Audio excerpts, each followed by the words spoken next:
na naninilbihang District Auditor ng District Numero 1 at Local President ng Centro Misioneros Mesos dito sa Santa Cruz, Ilocos. Pinabati ko po ang bawat isa at ang USFI sa maligayang pagdiriwang ng Dia Espiritista ngayong taong 2021. Kahit nag-iba man ang sistema ng mundong ginagalawan dahil sa pandemya, naway maging saksi pa rin ang Panginoon sa ating pagkamatiyaga, pagkamatulungin at higit sa lahat ang pagpuri sa Kanya. Viva Union Espiritista, maraming salamat, hermanas, hermanos.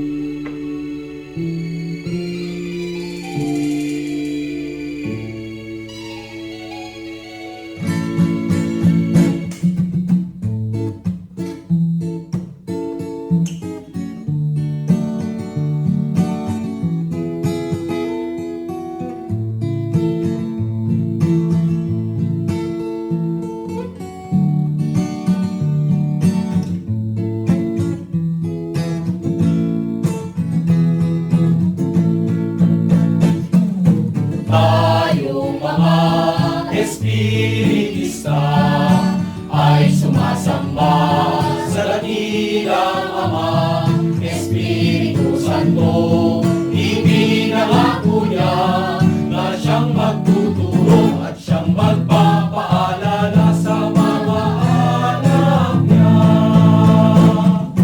Tayong mga Espiritista, ipinagdiriwang ang dakilang araw niya, nagkakaisa sa ilalim ng bandila, Union Espiritista Cristiana de Pilipinas Incorporada.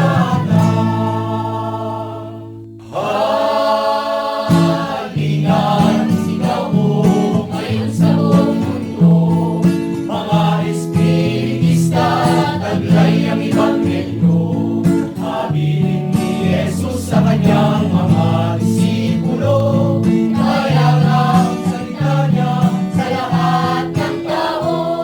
Tayo'y magkaisa at magsama-sama, ating ipakalat dakilang aral niya, mga banal na salita mula sa Biblia, ang ipahayag natin sa ating kapwa.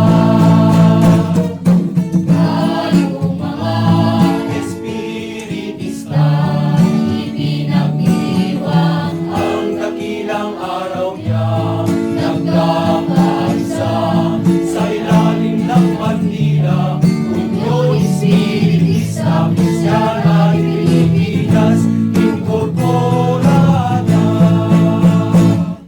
Halina't isigaw mo ngayon sa buong mundo, mga Espiritista, taglay ang Ebanghelyo. Habilin ni Jesus sa kanyang mga disipulo, kayag ang salita niya sa lahat ng tao. Tayo'y magkaisa at magsama